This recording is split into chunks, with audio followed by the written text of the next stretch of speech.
Highlights TV. This is a little bit different. It's a Pudge free and a Death Prophet 1. But yeah, back to this Primal Beast. Honestly, thinking of these transport targets, and especially what we saw picked up, and it really feels like potentially one of the best options you can have with the Lifesteal bottom lane. We do see Jason in trouble. He's going back in with the Frost Shield, but he is just dead, isn't he? No, it's going to pop the stick. It's not going to be enough. Yeah, his hook was on cooldown for 4 seconds. The Pudge is going to live, but it feels painful to just be a bully type laner and be bullied this hard.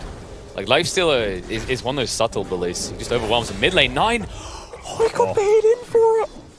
This is that Huskar final pick that if you're going to do it, you better be sure that he has a great laning phase. And Armel is guaranteeing that. Bottom lane?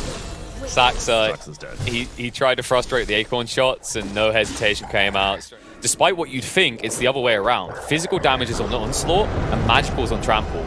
Speaking of that physical damage, he's going to pummel on top of Raven here, so good rotation out of 9.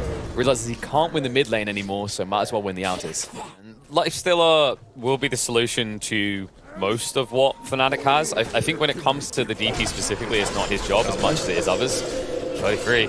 What a rotation out of jabs. 33 is gonna... No way does he get away from that. DJ will clean him up with the Rocket Flare. They're trying to kill this Lich down here. It's making it difficult, though. You can't make it difficult enough, though. Skitter's just going to tap him down casually. The Sinister Gaze won't even help him. Saves the rage to the very end. We'll finish him off. And while that's happening, Clockwork in the top lane will also be punished for being in a little bit too deep. Tundra strike back. Did they have vision? Like, I don't think they even had vision. That was just a blind hope for a hook. So I think he saw Saxo walk up and then he ran back, but the Scurry made him fast enough. And wow, that's a big one. And now they feel committed to the tower, so they are going to be punished for it. Skitter cuts the tree and looks to move in. We'll hunt onto DJ. That'll create the space for them to at least secure the tower. They won't be able to save the life of DJ here. And instead, they're going to give over a second one. 9 does arrive for the party. Pudge will be leaving in a body bag. Sharpshooter guaranteed. Let's go. Kill secured for Saksa. This is Tundra, though. Again, most kills per game coming into this here in the group stages. This is why they play so active, and this is a team that certainly speaks to that. And they're going to keep this going. A big fight on the Huskar. They had the vision, and they take him out. Bushwhack is ready to go. They even use the pig pole to get in quicker. So Sharpshooter going to be charged up. The second charge now comes from the Onslaught, and bye-bye to jabs. They don't even give a chance to counterattack. 33 is being careless and just greeting out to the maximum of all the spiders hitting on the same spot. It's very difficult for either of these skill shotters to initiate. Oh my god! Oh, they forced the hook shot out. DJ was being chased onto. Now it's going to force a bigger fight here. Pulverize. It's going to be dropped to Dismember straight away. Science now comes in clutch in the end. Primal Beast cannot be saved, but they'll be able to turn it into a win in the end. Huskar's being traded out. Pudge has not got a leg to stand on in this fight, as he's going to be kneecapped, and the follow-up is going to ensue. They're going to chase on the Jow as well. He'll at least be able to stay alive for the moment, and I don't think they want to dive into the base too deep, but overall another fight win for Tundra. They have to all be present on different lanes, and that offers up gank opportunities to Tundra. God. It's just bottom dead. Yeah, Pudge, he's just going to be collapsed on from all different angles. Now, he's going to be too tanky, though, especially with the Frost Shield, but Broodmother's not going to give this up. Going to constantly poke Sharpshooter. Nope, never mind, he already used it.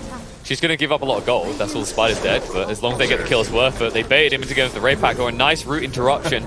So we'll go down, and now the charge through will get a bonus skill because Saber Hero Syndrome set in. Jal said it's my birthday. Can I please walk away? No. Picked a lineup that was ideally able to contest coming out of the laning phase, have the wins out of the laning phase, and being able to accelerate themselves, specifically with objective pushing. Huskar just explodes. My God. And that is not a good feeling. But it's interesting to see him make this item choice against 2 magic immunity piercing abilities, the hookshot and the dismember. Although one of them won't be in the equation for an upcoming fight. Jabs, he's just going to stand here. He's done. And although they're closer, they're not close enough. This is a great move out of FNATIC. Exactly what they need to try and claw their way back into this game.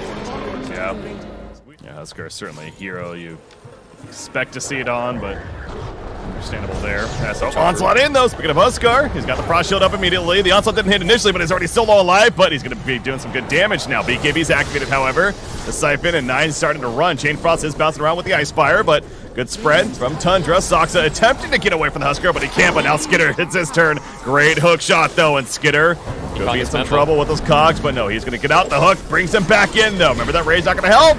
And Skitter's going down. Skitter will fall, actually, in the midst of this. 9 now, already using this pulverize, but it's going to be stopped pretty quickly, and he's dead. FNATIC winning the fight. They keep the Aegis. Maybe you're able to turn that into an initiation. It's still a long reach, though. So you need to learn lessons from this. Armel.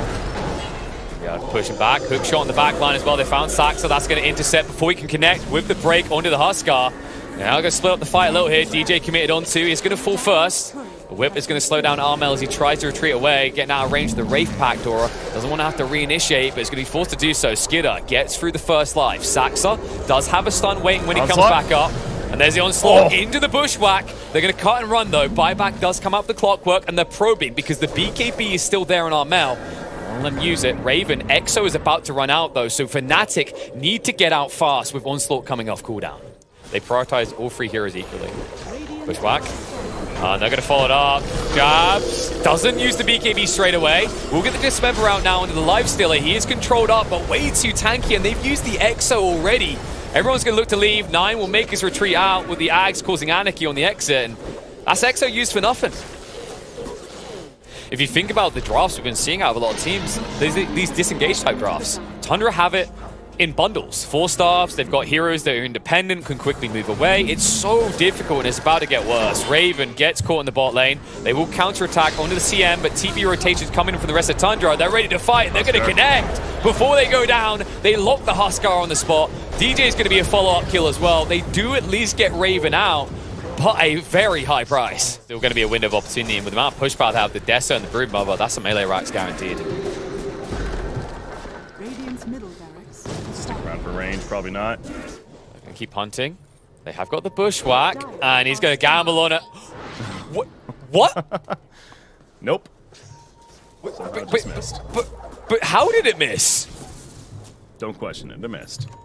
No, I gotta question that. Like, replay. Bottom lane, all right, bottom lane. that. Onslaught, it's gonna go in, catches Lich.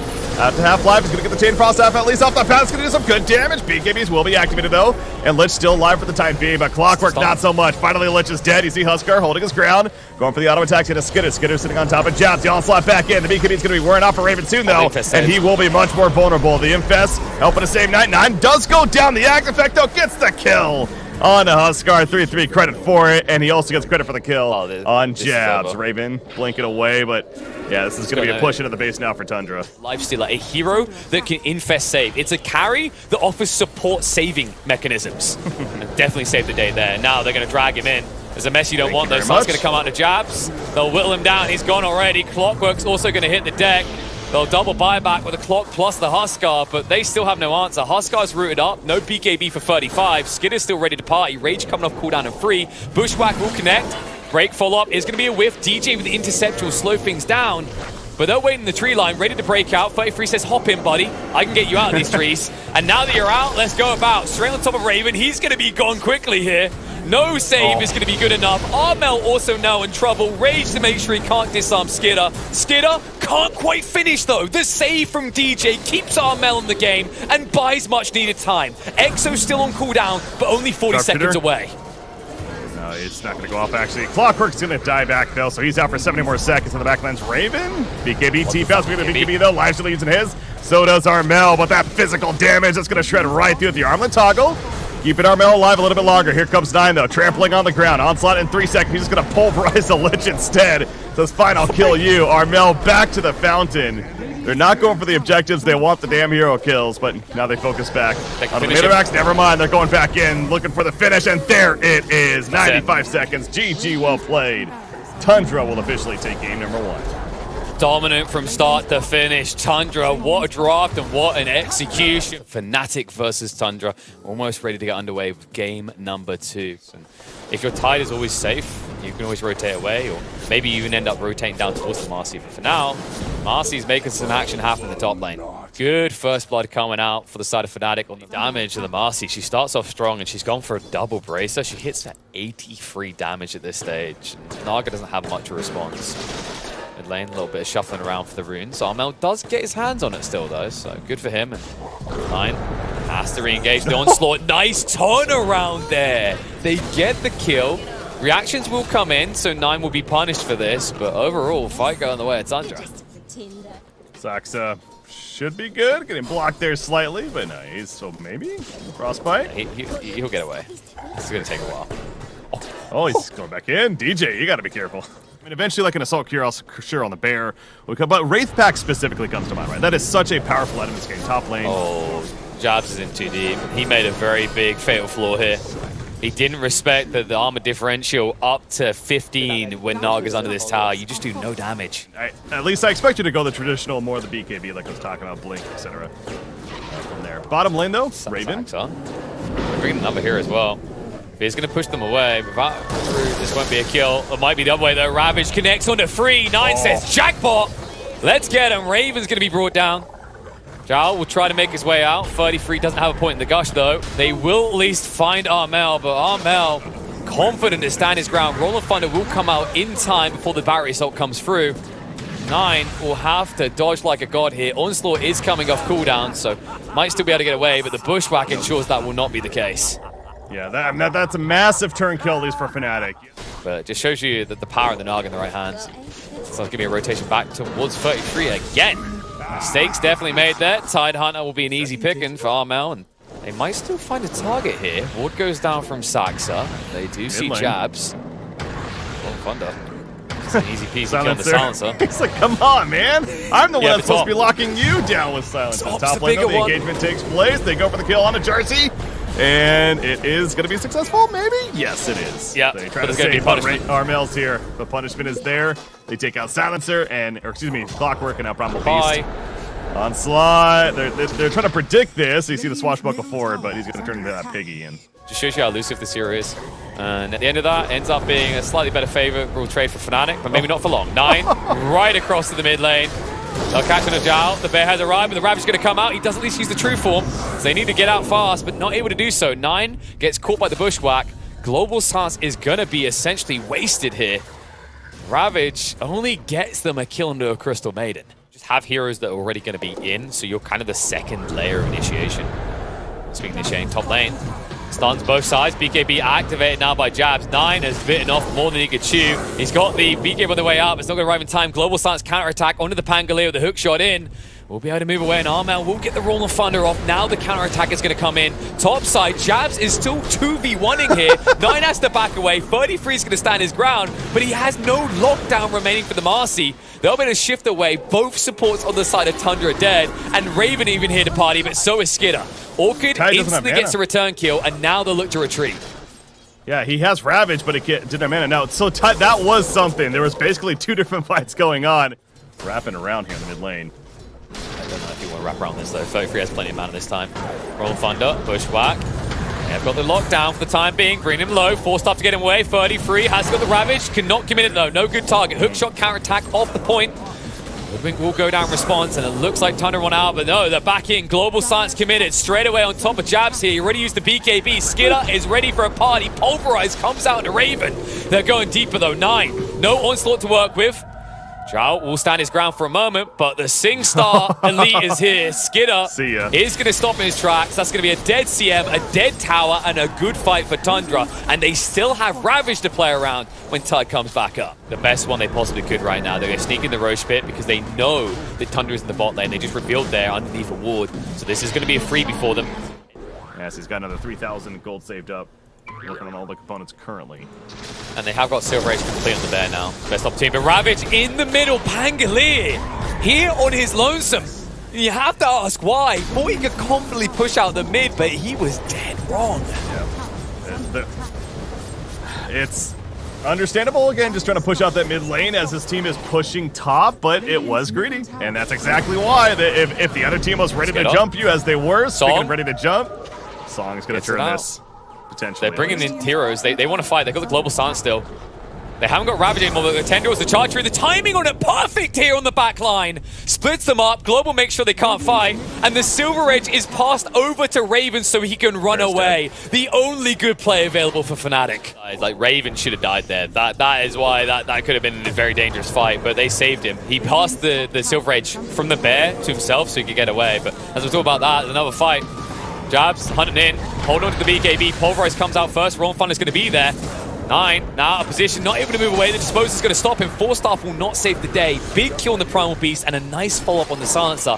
Saxar will at least get away with the hook shot. Everything's not available for Tundra, and it's still not. Ravage still on cooldown for 5 seconds. Global's now coming off cooldown. Maybe this is the point you're a little bit too deep. Bear is going to maul through things. Tendrils are deep. We'll stop him for a moment, but Raven still ever get it. The Ravage is going to be committed here for the Bear. 33 will not let it leave. Wow. Doesn't have a resummon. Doesn't have a resummon for 30 seconds. Okay, no sleep is still ready, and Ravage is coming up quickly. 35 seconds. That'll be off cooldown. In fact, speaking of that, and Ravage not off cooldown, but they're going for Hoodwink. Jump in. The net. It connects as well. He gets forced out of the way. In the back line's up here. Lone Druid is actually stopped. He's having a fight. TJ's barely getting away.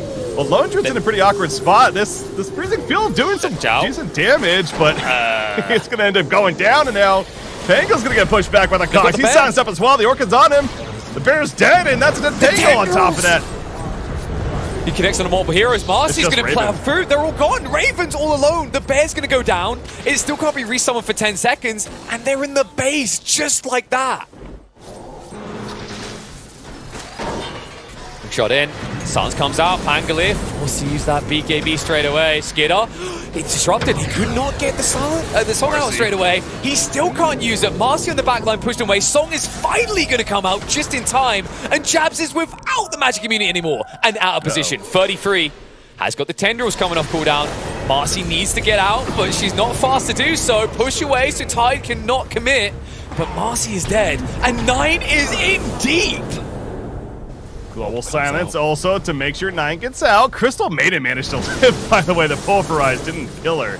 Not going to come into play here. The rain track goes down. Melee racks not going to be confident enough to stand their ground against that. There is no mana currently on Nagasarin in that moment.